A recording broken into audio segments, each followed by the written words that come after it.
नमस्ते बच्चों।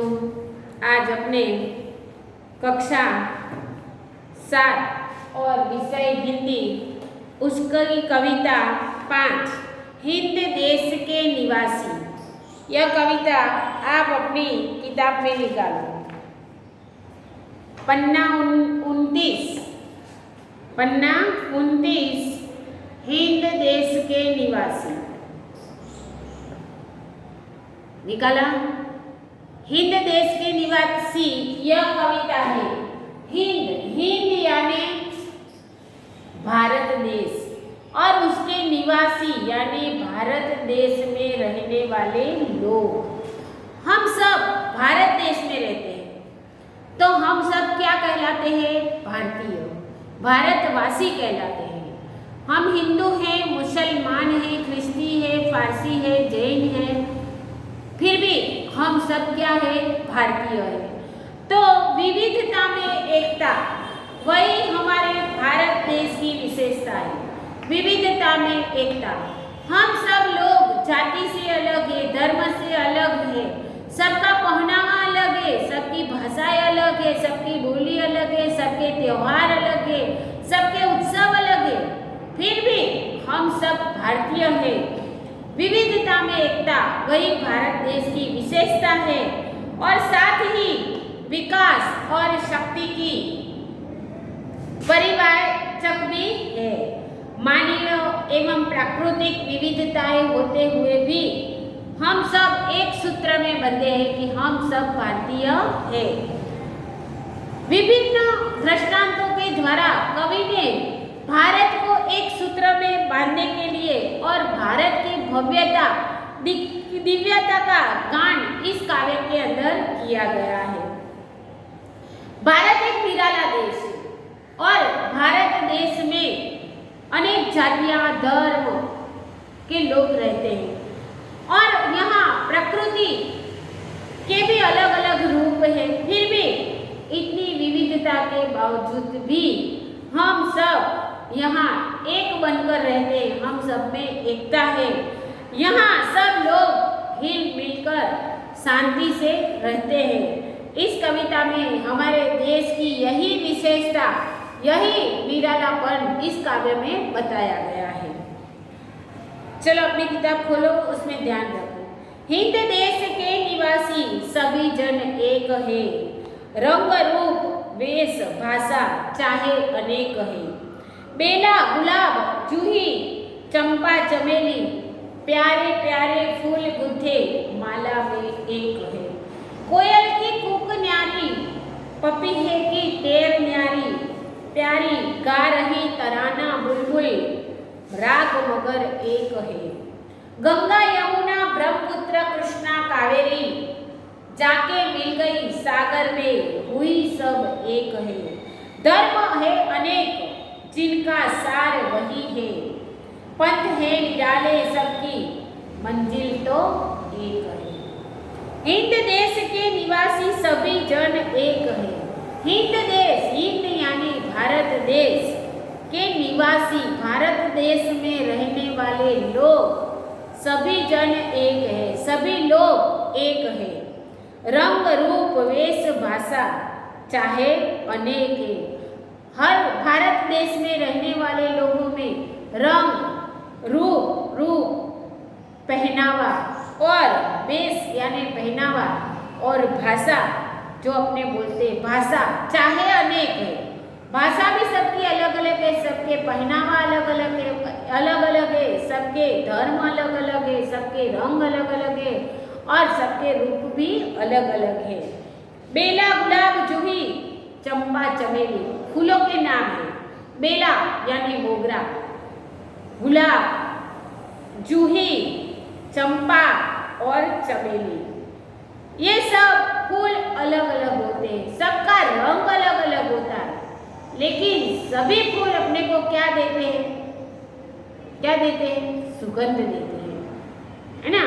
तो इसी तरह सबका रंग अलग अलग है, सबका आकार अलग अलग है, फिर भी प्यारे प्यारे फूल गूंथे माला में एक है। सभी फूल को माला में गूंथा जाए तो सब एक दूसरे के अंदर एक होकर अच्छी सी माला बन जाते हैं, प्यारे माला में गुंथने पर सब फूल एक बन जाते हैं, उसी तरह अलग अलग होकर भी सारे भारतवासी एक है। कोयल की कूक न्यारी, पपीहे की टेर प्यारी, गा रही तराना बुलबुल, राग मगर एक है।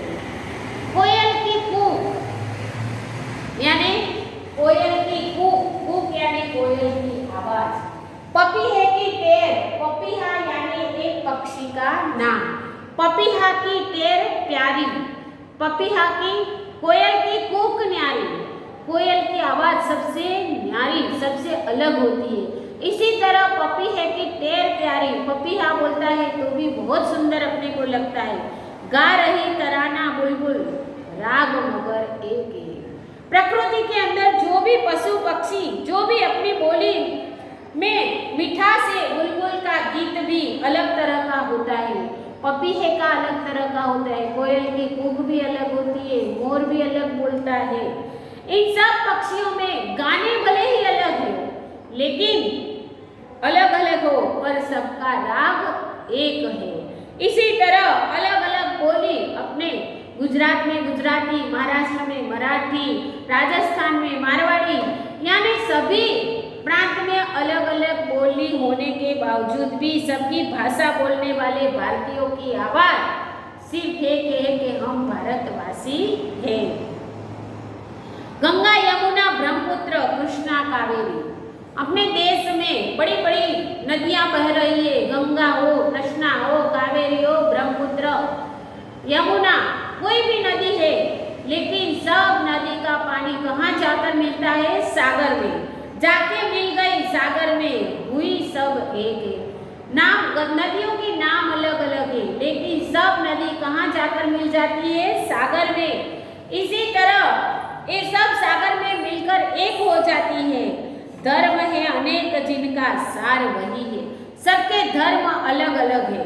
हिंदू, मुसलमान, सिख, पारसी और जैन, सबके धर्म, कोई स्वामीनारायण धर्म पालता है, कोई वैष्णव धर्म पालता है, कोई हिंदू धर्म पालता है, कोई मुसलमान, लेकिन सभी धर्मों के तत्व, तत्व यानी सार, सार यानी तत्व, सबका तत्व एक ही है।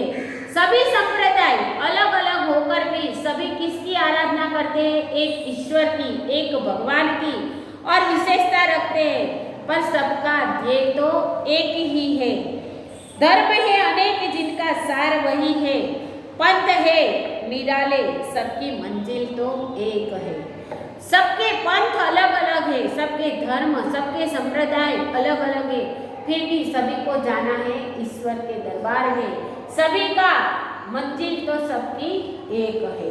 यानी यहाँ पे विविधता में एकता, ये हमारे देश की विशेषता, इसी बारे में कविता में बताया गया है कि हम सब मूल तो भारतीय है। हम बाद में गुजराती है, बाद में राजस्थानी है, बाद में मराठी है, बाद में तेलुगु है, लेकिन हम सब भारतवासी हैं। यहाँ आपकी इस कविता में आपको विविधता में एकता के बारे में विशेषता बता गई है। फिर से मैं एक बार आपको कविता सुन के पढ़ा के दिखा रही हूँ। हिंद देश के निवासी सभी जन एक है, रंग रूप वेश भाषा चाहे अनेक है, बेला गुलाब जूही चंपा चमेली, प्यारे प्यारे फूल गुंथे माला में एक है। कोयल की कूक न्यारी, पपीहे की टेर प्यारी, गा रही तराना बुलबुल, राग मगर एक है। गंगा यमुना ब्रह्मपुत्र कृष्णा कावेरी, जाके मिल गई सागर में, सब एक है। धर्म है अनेक जिनका सार वही है, पंथ है निराले सबकी मंजिल तो एक है। अपना देश अलग अलग धर्म, भाषा और पहनावे, भाषा, बोली सबसे अलग होते हुए भी अपना भारत देश एक अखंड राष्ट्र है, और इस राष्ट्र में रहने वाले सभी लोग भारतीय हैं। इस काव्य में आपको पता चल गया होगा। आपको कविता का मुख्य पाठ भी कर रहा है, और ये कविता आपको नोट में लिखनी है। मैंने आपको अनुलेखन करने के लिए एक नोट दिए, उसमें भी यह कविता लिखनी है। यहाँ आपको इस कविता को समझना भी है और इस कविता के भावार्थ, काव्य पंक्ति का भावार्थ भी अभ्यास में दिया गया है और सभी नदियाँ प्रश्न अभ्यास में दिया है, वो भी बहुत सरल है। हमारे देश की क्या विशेषता है? तो विविधता में एकता, वही हमारे देश की विशेषता है। दूसरा प्रश्न है, सभी नदियाँ कब एक होती है? सभी नदियाँ मिलजुल कर सागर में जाके एक होती है। सभी धर्मों का सार क्या है? तो सभी धर्मों का सार है देश की उन्नति करना, मनुष्य को उन्नत बनाना। यही सभी धर्मों का साथ है। मनुष्य को अपनी बुराइयों को छोड़ बुराइयों से दूर रहना है और सबको सबसे उन्नत बनना है, सबसे अलग बनना है। यही सभी धर्मों का सार है। यहाँ आपको अभ्यास में सवाल जवाब दिए गए हैं। शब्द पंखुड़ियों को उचित क्रम में रखकर वाक्य बनाइए। यहाँ आपको पंखुड़ियाँ स्वाध्याय में दी गई है, उसको अलग अलग रखकर आपको वाक्य बनाने हैं। गोले में से शब्द चुनकर अर्थपूर्ण वाक्य बनाइए। यहाँ आपको सोहन शब्द दिया हुआ है, तो सोहन पढ़ रहा है। मेघा, मेघा खेल रही है। रीनल, रीनल पढ़ रही है। हरेश, हरेश शब्द चुनकर अर्थपूर्ण वाक्य, कोई भी वाक्य आप बना सकते हैं, लेकिन वाक्य अर्थपूर्ण होना चाहिए। अभ्यास में लिखा है, काव्य पंक्तियों का भावार्थ समझाइए। हिंद देश के निवासी सभी जन एक है। हिंद देश में रहने वाले सभी लोग, सभी भारतवासी एक है। रंग रूप वेश भाषा चाहे अनेक है।